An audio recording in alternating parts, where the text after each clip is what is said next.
Welcome, everyone, to our series, Health Disparities in the MS Community. Our first webcast today is focused on understanding the COVID-19 effect on MS in people of color. Thank you for joining us. My name is Mike. I'll be the operator for the presentation today. Now, before we get started, I would like to take a moment to acquaint you with a few features of this web event technology. At any time, you can adjust your audio using any computer volume settings that you may have. On the right-hand side of your screen, you see the text chat window. There's a large window which holds all of your sent messages and a smaller text box at the bottom where you can type in your questions. To send a question or report a technical issue, click in the text box and type your text, and when you're finished, click the send button.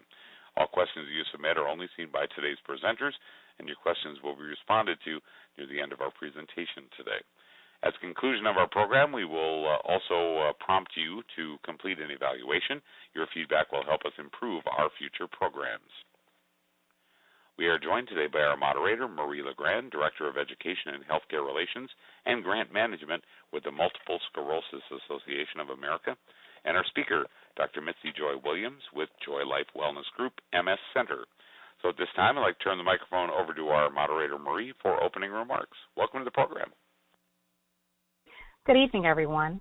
Welcome to the Multiple Sclerosis Association of America's live webinar with Dr. Mitzi Williams entitled Understanding the COVID-19 Impact on MS in People of Color.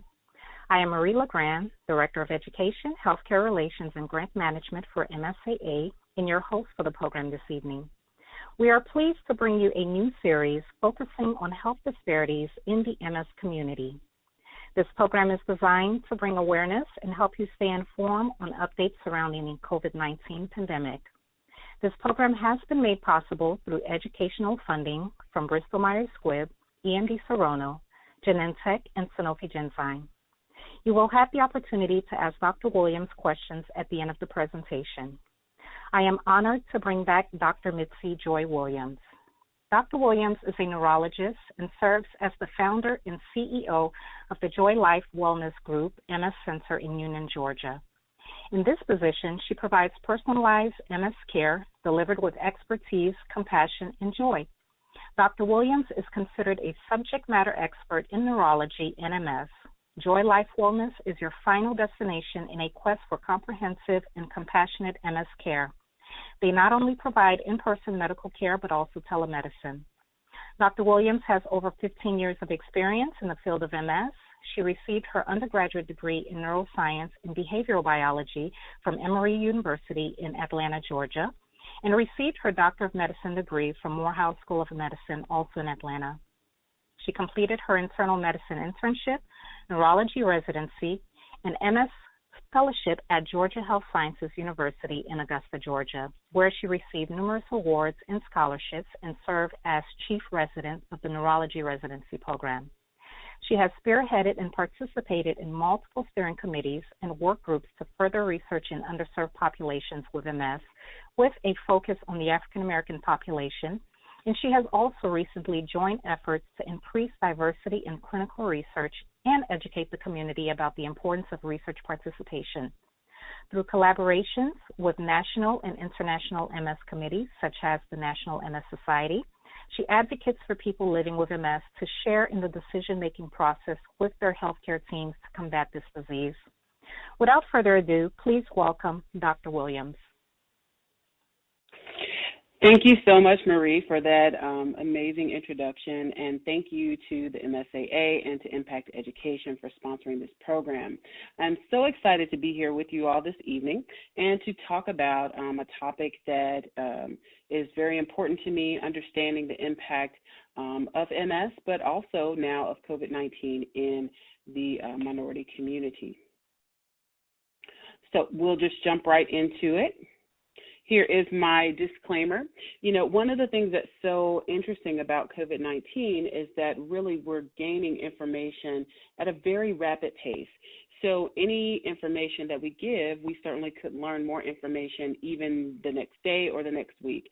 So we have to understand that whatever recommendations we talk about are the best recommendations that we have at that time. And certainly as we gain more information, these things can change. So what is COVID-19? So it is a novel coronavirus And there have been other coronaviruses that have occurred, particularly in different parts of the world. So there was the SARS virus, which I don't know how old many of you are on the line, but certainly there was a big scare about that several years ago. And then there was the Middle Eastern Respiratory Syndrome, which was also a type of coronavirus. COVID-19 is a novel or new coronavirus that has emerged in late 2019, and the first cases were thought to have originated in Wuhan, China. And certainly, as we can see, it has spread very widely across the world, and we have many, many cases, over 1 million cases here in the United States. So it's definitely affecting our population. So how does COVID-19 spread? So certainly we know that it spreads through respiratory droplets, right? So if someone sneezes or coughs, we're finding now that it actually is airborne. So it's not even just a matter of someone kind of sneezing and coughing on you, but certainly from people talking or breathing in the same area, the virus can be spread as well. We do know that also if someone sneezes or coughs and that touches a surface, if you touch that surface while the virus is still active and then you touch your face or your eyes or your nose, the virus can spread that way as well. So the best way to stay healthy is to try to avoid people who may be infected. One of the most difficult things here is that with this virus is that there are many people who could be asymptomatic and be infected. So it will be very easy for us to stay away from people who we know are sick and are symptomatic, but the difficulty is we don't really have enough widespread testing to identify those people who are asymptomatic and who could be spreading the virus to many others, and we have no idea that they're doing that, and they don't either. So who can be infected with COVID-19? Honestly, anyone. And so you can see in this picture, there are people of all different ages, all different ethnicities. Initially, and we'll talk about some of the groups of people who are known to have risk factors or be at higher risk. Initially, everyone was saying it was mostly people who were over the age of 60, but we're finding that people with comorbidities who are younger, even children are being affected. So really anyone can possibly be affected and infected with COVID-19. So who do we believe is at increased risk? And again, remember, this information is changing on a regular basis. But so far, what we know, according to the CDC and according to the WHO, people who are over the age of 60, so this slide says 65, but people who are over the age of 60 appear to be at higher risk. People who have chronic lung disease, such as COPD, seem to be at higher risk. Obesity is a risk factor and can affect people at any age, whether they're young or old. That can independently be a risk factor for a more severe course of disease. And then certainly if someone has underlying medical conditions, especially if they are uncontrolled, like diabetes, chronic kidney disease, or liver disease.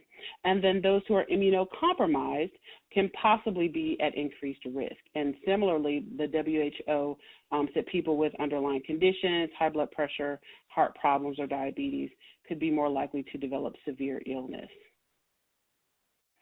So this was information from the CDC, because when you ask who's immunocompromised, obviously when we think about MS, we think about medications that affect the immune system. So what does it mean, or what factors may make someone immunocompromised or make their immune system not be functioning properly and potentially put them at risk for worse outcomes?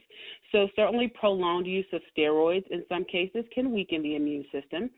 Certainly treatments for cancer, immunosuppressive drugs that severely affect the immune system can put people at increased risk. Smoking can affect the immune system.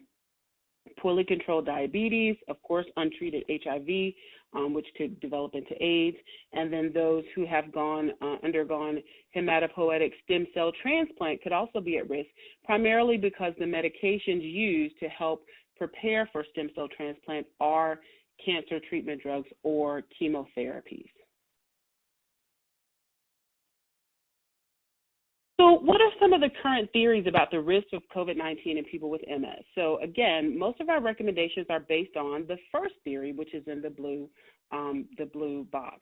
So the concern is that people who have multiple sclerosis may be taking medications that either modify or suppress the immune system. And if we suppress the immune system, does that put people at increased risk for a more severe course with COVID-19 infection. So this is a theory that most of our recommendations for most of our medical societies, not just here in the U.S., but around the world, most are working with that theory. But there are some other theories as well. So if we think about some of the medications, our disease-modifying therapy certainly weaken the immune system, but the amount of suppression that occurs with our MS drugs is not the same level of suppression that we see, for instance, with chemotherapy. So most of our patients can get their medications and then go to work the next day as long as they feel well, or go out in public. They don't really have to do any isolation on a regular basis, versus if people have certain types of transplants, they may have to stay in the hospital until their cell counts come back up. So that is another theory. And then the final theory, or one of the other theories, is that maybe we're thinking about this in the opposite way, or maybe we should be thinking about it in the opposite way. Maybe our disease-modifying therapies may actually be protective in some way. Much of the difficulty with coronavirus, especially the respiratory issues, why people get put on the breathing machine and the ventilator, is because they develop a severe respiratory response, which is inflammatory. So if we are giving medications, most of our MS medications suppress the immune system and decrease inflammation. That's how they treat MS. So does that in turn treat inflammation that may occur if someone were to develop coronavirus? And the honest answer is we don't have all of the answers yet. How about MS itself and the risk of COVID-19? So I work in a couple of different practice settings. I have my own practice, but I also work at one of our teaching hospitals. And many of my patients have been calling and saying, Dr. Mitzi, am I at increased risk? Should I be at home? So we don't have any current evidence that just having multiple sclerosis puts you at increased risk, right? Because MS is an overactivity of the immune system. Your immune system is, as I say, doing the most. So it is not only doing things like affecting viruses and bacteria, but it also is attacking your myelin in the central nervous system. So just having MS itself, as far as we know, does not put you at increased risk, okay? We don't have any evidence that having MS puts you at increased risk for more severe disease if you were to get infected, all right? So I think that those two things are important to point out. And there's much evidence, or much what we call anecdotal evidence of people, or, many of my colleagues from around the world reporting that they had many, many patients with MS who developed COVID-19 and had very mild infection. But certainly we are concerned. We're concerned that if we give medicines that deplete immune cells or kill immune cells, could that put you at increased risk? So what about the symptoms of COVID-19 infection? So they usually occur about 2 to 14 days after someone is exposed, which is why it's very concerning that people can be asymptomatic, shedding the virus, spreading it to others before they develop symptoms. But some of the symptoms when they do develop are, many people have a dry cough. Often they'll have a fever. Those fevers will last for several days, sometimes even a week in some people, and they'll be very high fevers, 101, 103, et cetera. Often people will have generalized weakness and fatigue. Some cases will have shortness of breath. And one of the symptoms that has become more recognized over the past several months is that many people will actually have a loss of smell, and they may also have a loss of taste. We've also recognized that people do sometimes have GI symptoms, such as diarrhea. So if you have those type of symptoms, definitely you need to call your doctor's office and get recommendations. Depending on the severity of symptoms, some people will stay at home and quarantine, and then they'll just kind of slowly get better at home. If those symptoms are severe, they may need to be hospitalized. And then in very severe cases, people may need to go to the intensive care unit and be monitored there. So I just wanted to put up one group of recommendations from the MS International Federation, just so we could get a feel for what most of our national groups are recommending in terms of what their thoughts are around MS and COVID-19. So the recommendations are that if someone is on current treatment, you should not just stop your treatment out of the blue, okay? Now, if there are any changes in treatment, you should talk with your healthcare provider about that and then make that decision together. Also, consider the risk versus the benefits of some of our oral therapies. Some of them can, in effect, decrease our immune cell counts, which may affect the ability to fight off infection in some cases, in some people. If we're talking about initiation or starting treatment, most of our large bodies of neurologists and MS specialists recommend that we think very carefully about starting medications that will decrease or deplete immune cells. And then also you should consult your doctor if you're taking any of our medications, such as alemtuzumab, cladribine, ocrelizumab, rituximab, that could deplete immune cells, and talk about if those doses of medications need to be delayed or postponed. And then in some cases, there could be, changes in the interval of dosing if needed. And then if someone is considering hematopoietic stem cell transplant, again, they would need to extend their isolation and talk to their physician about next steps. Okay, so those are general guidelines. So what kind of questions does that raise? So do our disease-modifying therapies place patients at increased risk? What are the considerations for treatment initiation? Should we adjust doses of some of the medications? And then are there any other areas of advice around treatment for the pandemic? And so I'll just kind of go through these. All right, so okay, perfect. So when we talk about initiation of treatment, so this is someone who either A, was just diagnosed with MS and needs to start a treatment, or B, is on a treatment and needs to switch because maybe it's not working, maybe there's more disease activity, or maybe they're not able to tolerate it. So treatment initiation, meaning starting a new treatment. So number one, we have to say every person with MS is different, right? And so something that we say amongst ourselves is if you've seen one person with MS, you have seen one person with MS. So everybody's so different. So there's no one size fits all, and there's no cookie cutter, right? So that's not what these recommendations that are given by our general medical bodies are meant to to be. They're not meant to be a one-size-fits-all. But most of our current guidelines recommend looking very carefully at medications that deplete the immune system. Okay, so those are ones that you would have a discussion with your physician about. However, it is recommended if you have had or started a medication, some of our medications come in 2 cycles, right? So one of our infusion therapies, you get 1 dose week 1, and then 2 weeks later you get another dose. So we have another oral therapy where you may get 1 course of therapy, and then a month later you get another. So it's recommended that if you're in a medication where there's a course, if you receive the first half, that you should finish the second half so that you get the full efficacy or effectiveness of that round of medication. And then also disease-modifying therapy for aggressive forms of MS should be made on a case-by-case basis. So again, there is no one-size-fits-all. And interestingly enough, there's been some data and some publications that have suggested that maybe some of our cell-depleting medications may not have as severe effect or put people at increased risk for MS like we thought. And I'll talk about that a little bit later on in the talk. Next slide. So when we talk about treatment continuation, again, if, and obviously we're kind of in the, I won't say we're in the middle of the pandemic, but we're a little further along than we were when I first started giving talks on this topic. But certainly someone should not just stop their medication because of the pandemic. It certainly is a decision that needs to be made between the person living with MS and their healthcare team. You have to weigh those risks versus the benefits when you talk to your doctor about your individual case. And then also, we have to take into consideration with some of our medications, if we try to delay them or postpone them, or if we stop them abruptly, some of them have what we call a rebound effect, meaning when we stop the medication, it can cause the MS to come back with a vengeance, so to speak, and for the disease to be more severe. So that also has to be taken into consideration when we're talking about either discontinuing, stopping, or postponing or delaying treatment. And then also in some cases, there could be consideration for what we call an alternate dosing regimen, where we may give a medication, let's say, every 6 weeks instead of every 4 weeks. And all of those decisions would be ones that you discuss with your healthcare provider and make those decisions individually. Okay, perfect. Okay, so we'll keep moving forward. All right, so let's talk a little bit about some data. So some exciting news.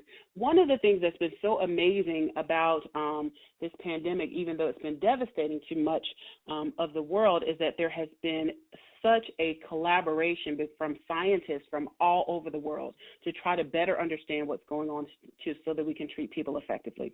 So this is just a little bit of data from one of the first reports from the Italian MS COVID-19 Registry. This is definitely not up to date. I did listen to a recent podcast, and so they now have about 600 people in their registry. They reported some results last week for the first 250, and it was very interesting that they did not find that there was a certain propensity for people to have severe disease with certain medications, meaning people who were on, let's say, disease-modifying therapies that were, injectables or immunomodulating, they weren't necessarily exempt from getting COVID, and people who were on depleting therapies weren't necessarily the most likely to get it. So it was kind of across the board. So there were people on all different types of medications that had mild cases and that had severe cases, but the good news was that about 95% of folks had mild infection, and a significant percentage of those people did not develop pneumonia. So that's very important.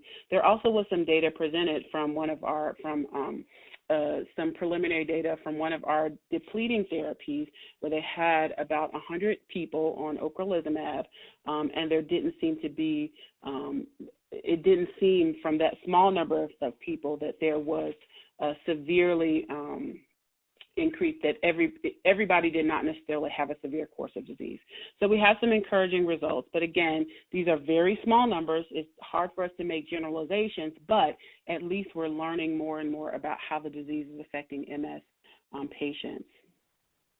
So let's switch gears here and start talking a little bit about health disparities. So one of the unfortunate things, you can look at it as a good or a bad thing, is that some of the disparities in our healthcare system, period, are also very apparent when we start talking about COVID-19. So this is the data from the Registry from New York, and it was updated last week.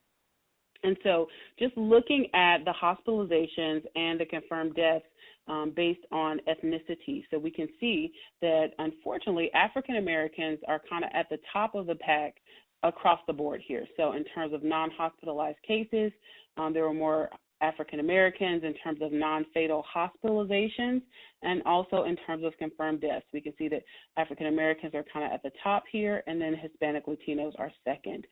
So certainly this disease is devastating these minority communities. Also, when we look at this data just in a different way, we can see that in terms of non-hospitalized cases, at least for this group in New York as of last week, about half of the non-hospitalized cases, we don't have the data for those yet, but we do have a significant portion. If we look at this middle part of the graph, about 80% of the non-fatal hospitalizations, the data is reported and complete, and about 87 or almost 90% of the death rates, right? So even if the percentage of non-hospitalized cases is inaccurate, right? When we look at the deaths, still the majority of those deaths are in people who are Black or Hispanic Latino. If we look at different states across the U.S., if we look at Georgia, my town or my state, certainly there is a significantly higher proportion. About 80% of the deaths that have been reported have been in African Americans. Again, all of the data is not complete. If you look at Illinois as of last week, 30% of the population in Chicago is African American, but African Americans made up about 70% of the deaths. If we look at Louisiana, Blacks make up 32% of the population, 70% of the deaths. Michigan, Blacks make up 14% of the population and 40% of the deaths. And then if we look at California, Latinos or Hispanic Latinos make up about 43% of the population, but about 65% of the COVID-19 deaths. So they are definitely more adversely affected in California. And for Black or African Americans, they make up about 6.3% of the population, but 15% of the deaths. So we can see there's a lot of disparities in terms of outcomes in these populations. So why are we seeing this? So, when we talk about social determinants of health, again, this is not the only, health disparities have existed for as long as probably our country has existed and been populated with different groups of people. And so we know that outcomes can be worse for minority populations, not just related to COVID-19, but related to many diseases, including multiple sclerosis, right? So why do we see some of these things? So certainly living conditions in terms of this pandemic do play a large part. Minorities can tend to live in more densely populated areas, which can make social distancing difficult. There may be further distances from grocery stores, which could increase the likelihood of comorbidities like diabetes or hypertension. And remember, those things put people at risk for more severe outcomes, as well as at risk for obesity. Also, there may be a further distance from medical facilities. So, if you're just feeling a little bit sick, you might not go in to be seen, whereas, for instance, in places where myself and some of my colleagues live, there's probably urgent care on just about every corner. So having physical access to health care is very important. Also, minorities are overrepresented in jails and prisons and detention centers, places where social distancing is absolutely not possible. And so that could affect, rates of infection and outcomes as well. And then also, many minorities live in multi-generational households. And we do know that if people are over the age of 60, they can be adversely affected, and for instance, my mom, who's 75, lives with my 93-year-old grandmother. And so certainly if someone came to visit them, then that could be a very severe outcome for that household. How about working conditions? So these are also very important. So nearly a quarter of employed Hispanic and Black or African American workers are in service industries or essential jobs, right? Meaning they can't work from home necessarily. Hispanic workers account for 17% of the total employment, but constitute actually 53% of agricultural workers. So these are people that have to go outside, have to go to work, generally have to be around other people. And African Americans make up about 12% of employed workers, but 30% of, let's say, licensed practical and licensed vocational nurses, right, who are right there in the middle of the pandemic, those helpers and those essential workers who can definitely be put at high risk for repeated exposure by the nature of their jobs. And what else about working conditions? So again, you have to leave home often. You meet many different people and encounter them, so you may be at higher exposure. Also, there may be less access to paid sick leave. So people, if they don't, if they feel a little sick but they're able to get up and go to work, they may go to work because they can't afford not to go to work, and there's no sick leave or time that they can take off. And also, they may expose not only themselves, they may be exposed to other people who are infected, but also may expose themselves to others because of the impact, of them not working could be, devastating. And how about healthcare access? So certainly lack of healthcare insurance is a huge issue, especially if someone has to go into the hospital potentially. Also, there can be implicit bias in the case of some healthcare providers, especially when resources were much more scarce and testing was much more limited. People may be passed over for testing in some cases. And also, again, there's a higher incidence of those pre-existing conditions, diabetes, hypertension, obesity, heart disease, and those can put people at risk for worse outcomes. Now, let's talk about the importance of social distancing. So the reason that social distancing is important, and I love this illustration, is because it really tries to slow the spread, right? So we know that there will likely be many people being infected for some time over time, but certainly if everyone gets infected at once, it would overwhelm the healthcare system, right? And so the goal with social distancing is, number one, to decrease your exposure and also to slow the spread of disease. And I like this image of kind of these matches catching fire, and if this one match moves out of the way, the fire doesn't spread, whereas if everyone stays close together, it will spread very rapidly through this row. So let's move to solutions. So what can you do to prevent COVID-19 infection? Number one, wash your hands for at least 20 seconds. There are lots of videos going around at the beginning of the pandemic with people, singing different songs in their head, what lasts 20 seconds, and everyone had, videos of themselves singing certain songs that lasted 20 seconds. Also practice physical and social distancing, and as many of our cities begin to open up, such as my city, Atlanta, we still have to be conscious about social distancing and not being in large crowds until, we get more information about the virus. Also, we want to avoid touching our face and eyes and nose unless our hands are clean. So if we're out in public and we're touching things and we're wearing a mask, we definitely don't want to be touching our face and touching our eyes until we've gotten somewhere to wash our hands. We want to sneeze and cough into a flexed elbow, and then certainly work decisions should be made on a case-by-case basis. But certainly, again, talk with your healthcare provider, especially if you work in a high-risk area and you may or may not be taking medications that affect your immune system. What else can we do to prevent COVID-19? So wearing masks, and so now, masks were definitely in very scarce supply, but now there are more masks available. People are making masks. They have fashionable masks. And so it's much easier to get access to them. So we want to try to avoid exposure to the best of our knowledge, know the prevalence in your community, and, of course, follow your local stay-at-home orders and wear that mask in public over your nose and your mouth, right? It doesn't help if it's just covering your mouth and your nose is exposed or vice versa. What else? Certainly recognize if you're at increased risk and try to isolate even more if you're at increased risk, if you're immunocompromised, if you're over the age of 60, and certainly if you have those chronic medical conditions that can put you at increased risk. And if you have any questions, remember to talk to your healthcare provider, to get recommendations and direction. And what else can we do to keep safe? So certainly it's important to try to use this time to exercise, to be as healthy as possible. There are many different athletic applications and apps that are offering free memberships, depending on what type of, if you have cable TV, there are many channels that are free during this time, educational channels, exercise channels, etc. Also, if you're at high risk for complications, check with your local grocery stores. Many of them have had special shopping hours. I know in my area on Tuesdays and Wednesdays from 7 to 8 a.m. is shopping for seniors and for people who have health conditions that put them at increased risk.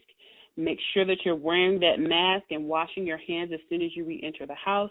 Clean those surfaces and try to stay calm as much as possible. Now, when we talk about staying calm, it's important to recognize that certainly the risk for conditions such as depression and anxiety can be increased just by nature of people having multiple sclerosis. And there are a variety of reasons for that. But if you add on top of that a pandemic where we don't know, when treatments will be effectively available, and where we don't know who's infected, and where you may or may not have had loved ones who are affected or even passed away from this, it can cause a lot of anxiety and depression. And so it's important to reach out to those resources that are available in your area. I know, for instance, in New York, there are many mental health providers that are providing services for free, but you should talk with your physicians to see what resources are available in your area. Also, there's some really great groups that are offering webinars to educate you about COVID-19 and MS. So the MSAA, of course, is doing some great work. Other organizations, some of our other foundations, as well as the consortium of MS centers, are also offering educational webinars where they have medical experts. You can ask questions, and they're offering them on almost a weekly basis. So if you get plugged in, there are resources where you can, understand the newest research and also be able to ask questions of people who are kind of at the cutting edge of the field. I also recommend some podcasts. So there's Real Talk MS with John Strum, who's doing some amazing work, and he's had even mental health professionals come on and talk about the anxiety associated with the pandemic and how people with MS can combat that. And also there are virtual support groups. So, looking at some of our organizations and also looking within your community, there may be support groups that you may have attended in person that are now doing things virtually. So there is Zoom. Everybody's on Zoom doing all kinds of things, from support groups to baby showers to happy hours. So it's important to stay connected. So even though we're socially distancing, we don't have to be emotionally distanced, right? We can still reach out to those around us, and it's important to reach out, especially if you feel like you need help. So what are valid sources of information? And we're almost at the end here. So this is very important, and I know that the graphic is a little bit small, but with the age of the internet, there's so much information out there. Some of it is good and some of it is not so good. So what are good places to get information? So certainly the Centers for Disease Control, the World Health Organization. There's also a great group in the UK, the Multiple Sclerosis Academy, where they have great information. There is the MSAA, there is MS Views and News, which is a patient-run organization that also does webinars and other educational opportunities to learn about MS and ask questions. And so there are a variety of great places where you can get information, but just make sure that you're getting valid information. And then how can you help the efforts with research?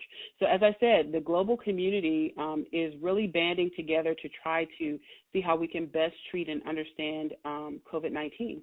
So there are a couple of different registries that have formed. There's an international registry called the MS Data Alliance, and the Consortium of MS Centers, as well as the MS Society, have developed a COVID-MS registry that's here in the U.S. And those are both for clinicians or for healthcare providers to enter information, but there are also efforts that you can participate in. So I Conquer MS, which is a patient-oriented research organization, actually has a survey or form that people with MS can fill out to discuss, to talk about their experience with COVID-19, and there also is an autoimmune COVID-19 registry as well.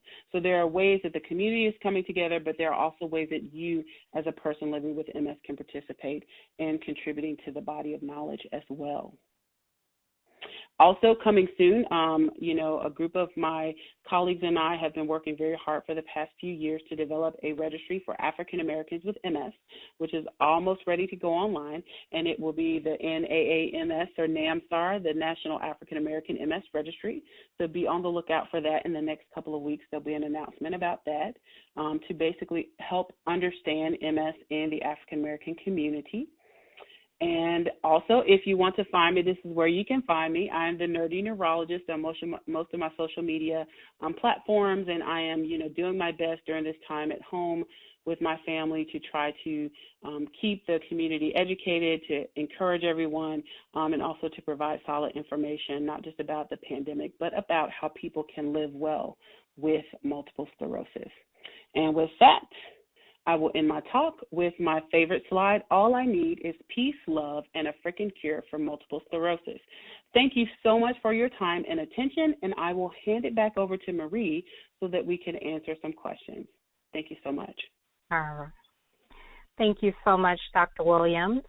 We have come to the question and answer portion of our program, and the first question that we have is, do you recommend getting tested if it's available in the area that you live?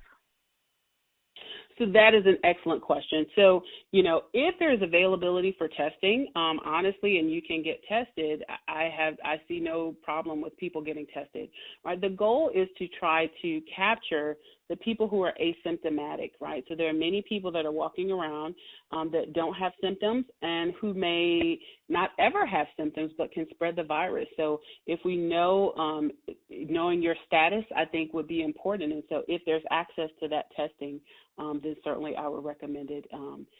But again, each region is different and the regulations are different. So some people are still only doing testing on people who have symptoms. Thank you. The second question that we have, could you use the trade names of various medications? Meaning, I guess, could you use a trade name for medications? Meaning which? Instead of generic, I'm assuming. Oh, generics. Yes, I don't know that I had any slides with specific medications on them.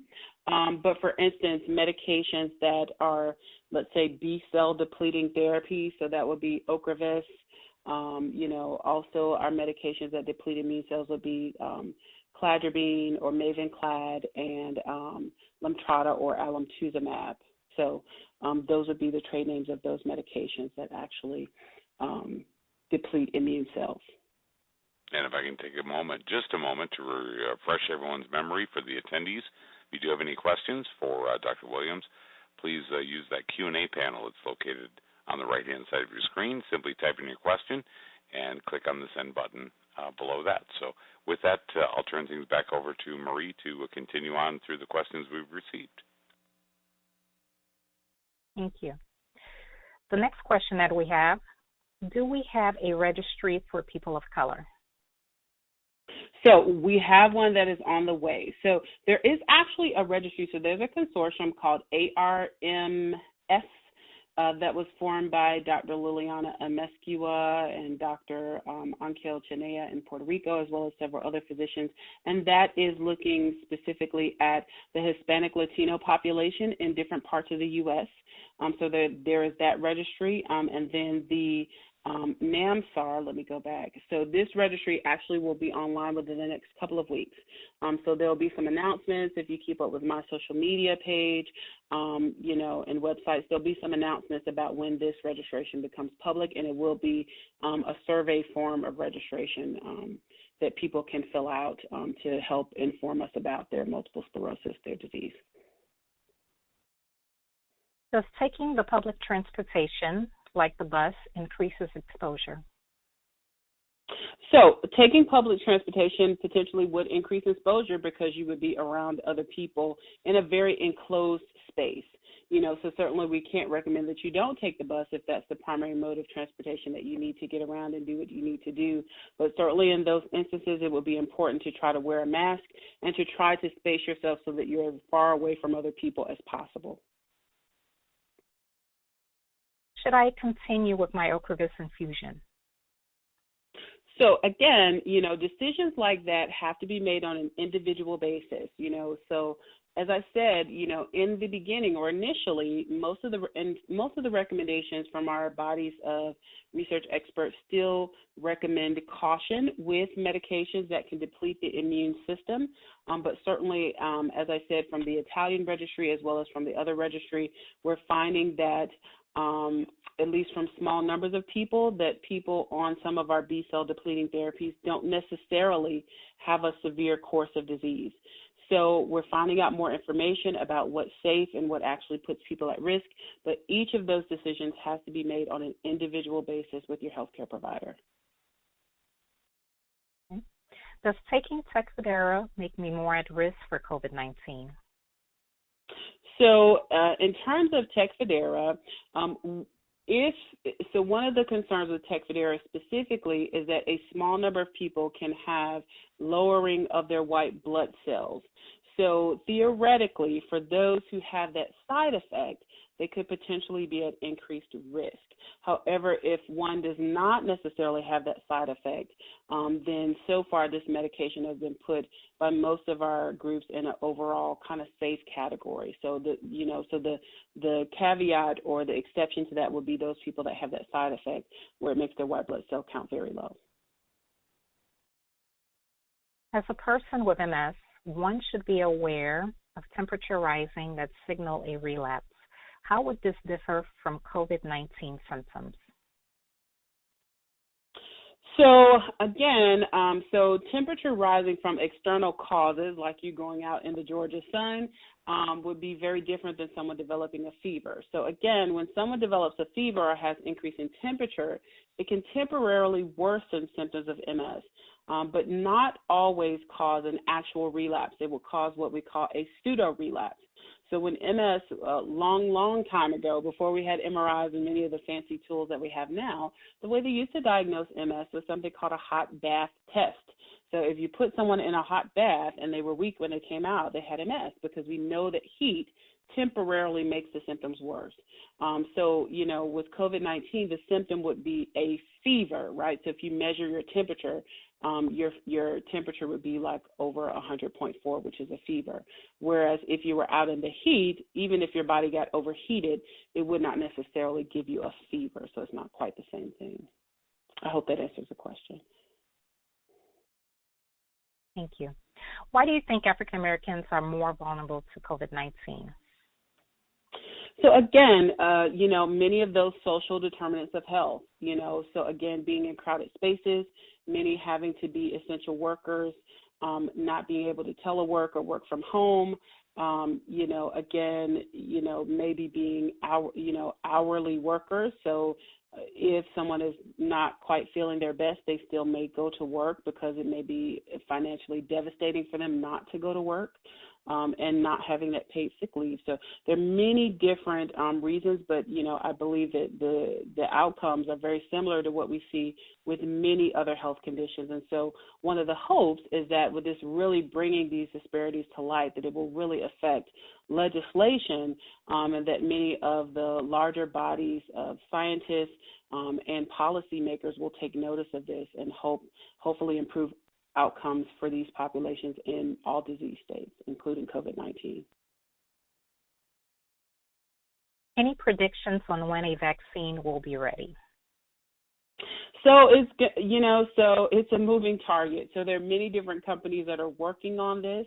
One of the difficulties is that, it usually takes over a year for vaccines to become available. And I think the other difficulty, as many of us recognize with the flu, is that the predictions, so if there are indeed different strains, let's say, of COVID-19, we're predicting what the next year's strain is going to look like, and so we may miss the mark. So I think that there are many people who are, many scientists who are diligently working on this, but I don't think that we have any kind of timeline. It's just way too early to tell. Someone asked earlier, did you mention if Tecfidera puts you at a higher risk for COVID infection? So I did not say Tecfidera put someone at a higher risk for COVID-19 infection. So far, we don't have evidence that the medications put people at higher risk. However, the theoretical concern is for those on Tecfidera who have the side effect where their white blood cell count becomes low. So that could potentially put people at increased risk. However, most of our bodies of scientific groups or bodies of neurologists and MS experts have put it more in what we would consider a lower risk category. Can you offer tips on being safer when going to infusion centers and labs for blood work? Absolutely. So, wearing that mask in public, making sure that you're using hand sanitizer, which is usually available in most of these places. If you're in an infusion center, I'm sure there are many regulations in terms of, sanitizing and wiping things down, but it never hurts if you want to wipe your area down. When you get there, I'm sure that would not be disputed. So that's something that you could consider. And then trying to make sure that you are socially distanced as much as possible from the other occupants or other people in that area. I was hospitalized with the flu early February of 2020. Should I get put on the coronavirus urgent testing list?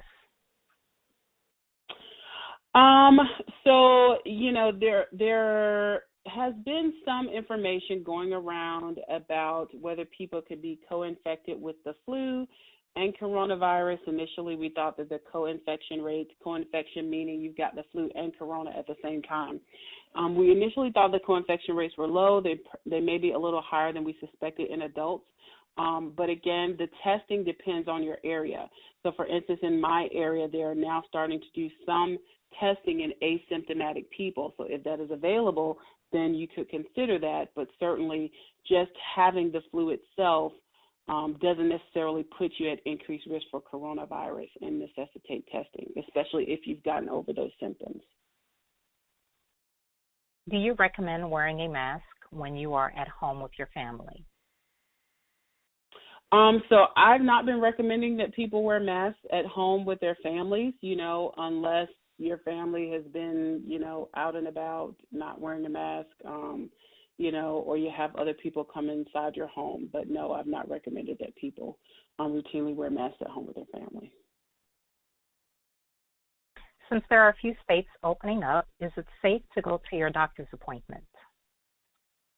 So again, you would talk with your physician about what they think the best course is. So for instance, my mother, who is over the age of 60, has diabetes and had some blood work that needed to be done, but it wasn't urgent. So when she spoke with her physician, they said that it was okay to delay that. So just talk to your doctor. It depends on, how many patients your physician is seeing. It depends on the setting.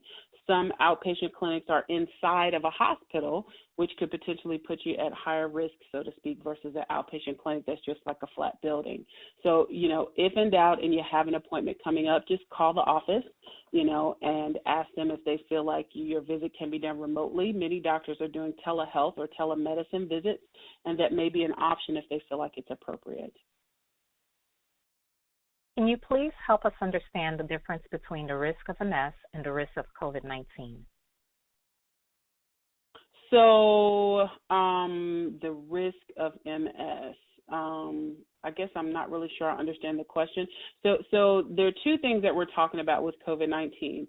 So there are two types of risk that we're generally talking about. One is, are you at increased risk to actually get the infection, okay?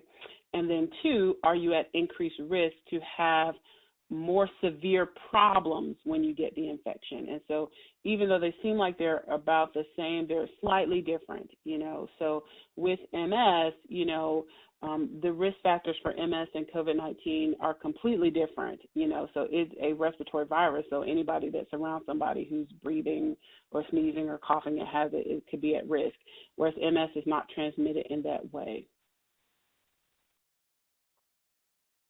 Should we take a large amount of vitamin D3 as African American or people of color?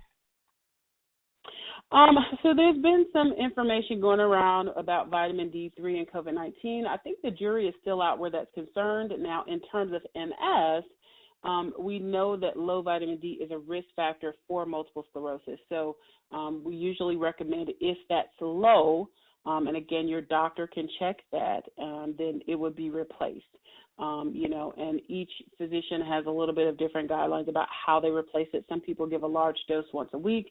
Some people do daily dosing. So that would be something to work out with your physician. Are there any patients with MS that have COVID-19? How did they respond to treatment?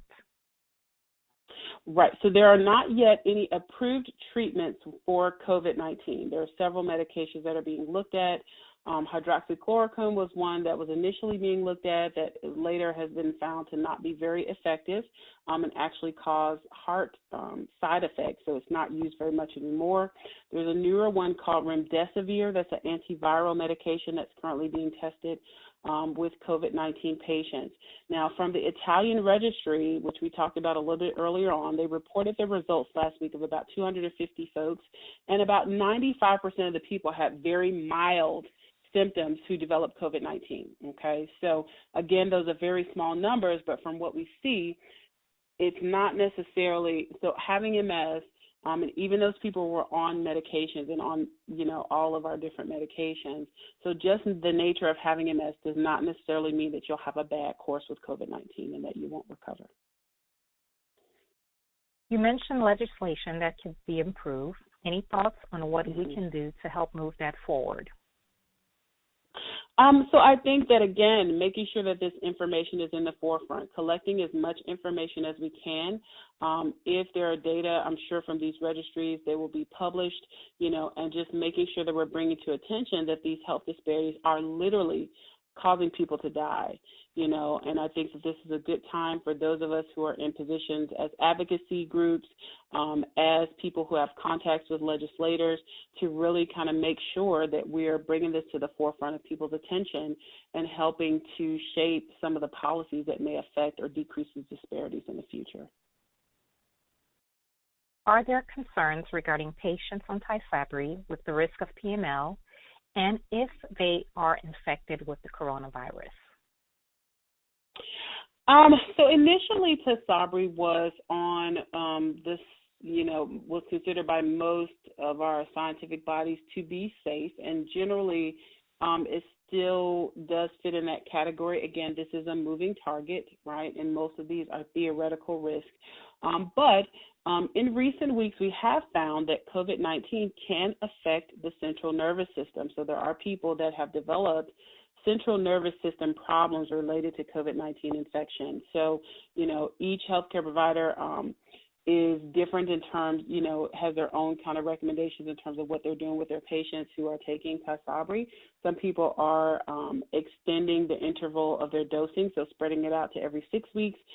But again, there are no formal recommendations. So, I think that, the risk for PML or the risk for someone developing PML is not necessarily higher as far as we know with COVID-19 infection, but certainly the concern is that with a medicine that blocks, immune cells from getting into the central nervous system, could that affect the response if COVID-19 were to penetrate the central nervous system? So, so there are some theoretical concerns. I think that we'll find out more as we get more of this data from these registries. If you have MS, can you donate blood? As far as I know, there's not a reason that there isn't a reason that people are not able to donate blood if they have MS, especially now that oftentimes the blood is broken down into many different products.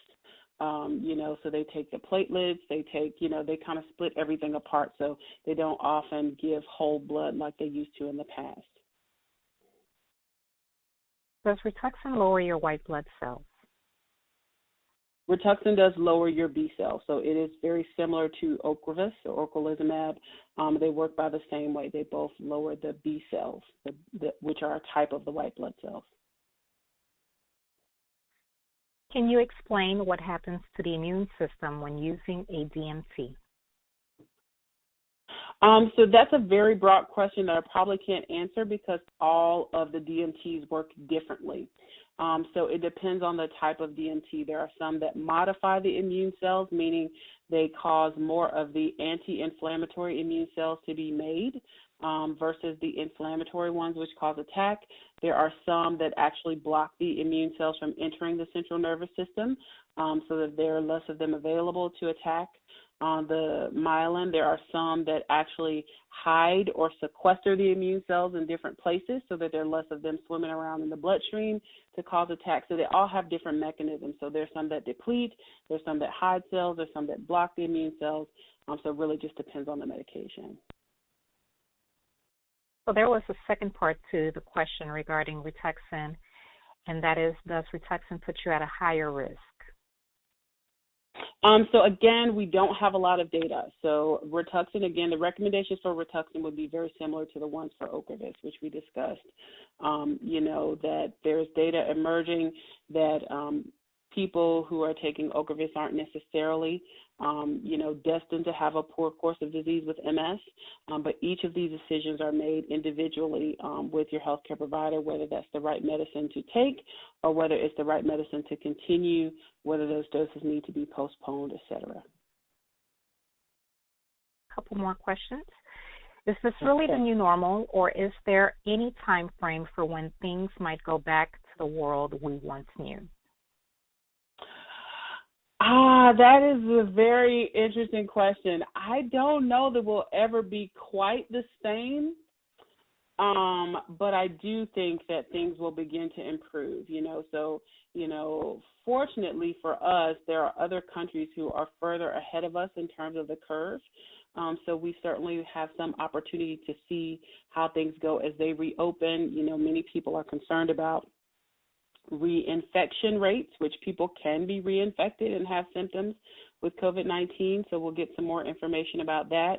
But I think that, it's going to be a while, but I think that things will improve. I think one of the things, that has been most concerning is that our rates are nearly triple those of most other countries. So we definitely have to put some things in place to reopen our country safely.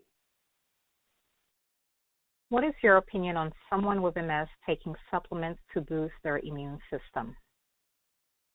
So again, I can't give specific medical advice, but generally what I recommend for my patients is that I don't recommend things that boost the immune system, right? The immune system, as we said earlier, is doing the most. So we certainly want to keep our immune system healthy, but we don't want it to be any more active because it's already overactive. Do DMTs increase blood pressure in African Americans who suffer with hypertension? There are several DMTs that potentially have a side effect to increase blood pressure, but by and large, most of them do not. Okay. And this will be the last question. If you get tested for COVID-19 and have an infusion, Tysabri coming up, should you skip it? Well, so it depends on the test results. So again, every case is individual and should be discussed with your physician. If someone were to test positive, most of our recommendations from our general bodies of evidence suggest that we should not give medications. And honestly, with most of our infusions, we don't recommend people get infusions if they're actively infected, whether it's with COVID-19 or whether it's with the flu or urinary tract infection. So we don't recommend that people take our infusions if they are sick. So again, it would be up to that person and their physician at what point, if the test was positive and they were sick, at what point after they got over the illness that they would actually restart their infusions. Okay. Well, on behalf of the MSIA, we would like to thank Bristol Myers Squibb, EMD Serono, Genentech, and Sanofi Genzyme for making this program possible. We would also like to thank Dr. Williams for the great presentation and Impact Education for their partnership in delivering this program. Our next webinar will broadcast on Monday, June 8th at 8 p.m. Eastern with Dr. Hendon and Dr. Hirsch. Tonight's webinar was recorded and will be made available on our website at mymsaa.org. You can also access our previous programs as well as a comprehensive article on COVID-19. I would also like to thank you for joining us this evening. Please consider completing a brief survey that immediately follows this slide. Please know that we are thinking of the entire MS community and hope that you and your families can stay safe during these uncertain times. Thank you once again, and good night.